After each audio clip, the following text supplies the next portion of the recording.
Saul Bass' first movie title sequence, Carmen Jones, has marked the new chapter to title sequences, as well as the new path in his career as an artist. He has introduced himself as a prodigy to the movie industry. His work has great impact on future title sequences such as Kyle Cooper's 300, Daniel Kleinman's Skyfall, Maurice Biner's Dr. No, and Danny Yunt, Kiss King's Bag Band, not to mention Oliver Kunzel, Catch Me If You Can, and many, many more. So I have watched the movie title sequences of Saul Bass and modern day artists, and even though there is about 50-60 years difference, in time, there is a lot of similarities between the styles of those movie title sequences. Artists such as Oliver Kunzel in Catch Me If You Can, they're using Saul Bass's recipe to make those movie title sequences successful. So what is it? I've noticed there's a lot of minimalistic style, use of 3-4 colours max, and also the simple still imaginary, almost making it almost like stop motion. And I believe his work has truly influenced the modern day artists of today. Another example of that could be James Bond. There's trace of that in there. Kiss Kiss Bang Bang. Even the game trailers. There's one called for Resistance for PS3 game. And those elements keep appearing in 50 years on. They keep appearing in those movie title sequences. Therefore, I truly believe that Saul Bass has managed to make an impact on what we see today on those movie title sequences.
So I've seen Saul Bass's work, especially It's a Mad, Mad World.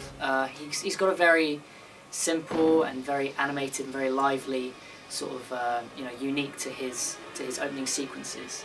And after seeing films like Catch Me If You Can, the intros, it's taken a lot of ideas and a lot of the concept from his work. So especially the animation, the speeds and the timing, taking the story from the film and putting it into the animations for the beginning of the film. You can see that in Catch Me If You Can, the planes and the cars, and all the money coming over the screen gives you an eye into the film before you even watch it. And you can also see that in Saul Bass's work as well.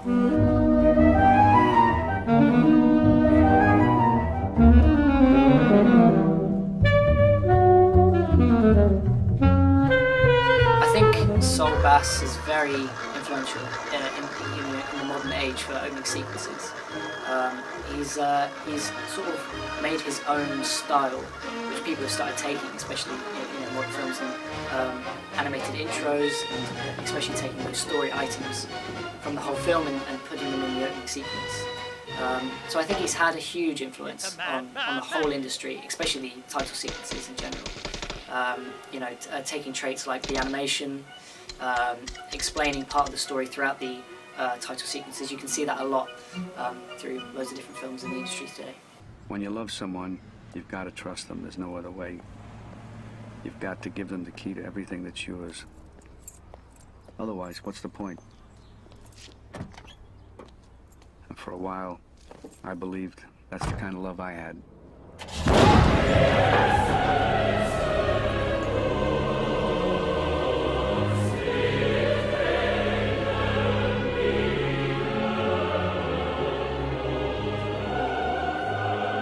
After watching the Saul Bass introduction to his movies, actually I didn't know that they were old until you actually give me the date of the film, because they seem quite current in comparison to some of the current films. You can see the influence that he's actually had on current intro titles.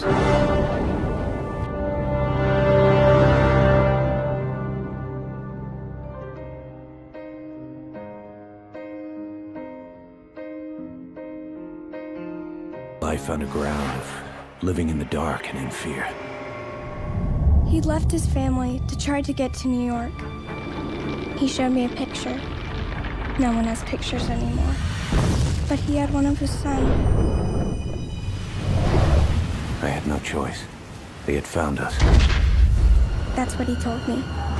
It's no longer safe. They know we're here now. I have to leave. I have to get to New York. And he told me how he got here.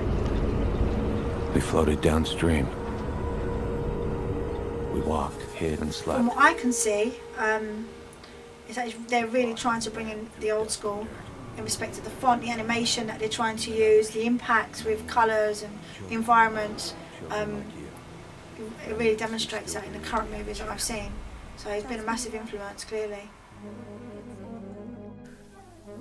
From what the audience is saying, you can clearly see that they mostly agree on the fact that Saul Bass's work still has influence on modern-day artists. His style can be considered as iconic. In the fields of bodies burning. To confirm this statement, Kyle Cooper stated in his interview that compare the earlier film titles, they're illustrative and they're like portraits that became kind of formulaic. To not make that part of it amazing and to throw that away, I just think is so silly. So it's inspiring to me that Saul Bass took what was arguably a modernist sensibility and a more innovative typographic approach and showed people that the title sequence could really stir you emotionally and again get you excited about the film. I think with A Man with a Golden Arm, he did something that was very simple and very graphic and again very modern, and he did that with very economical means.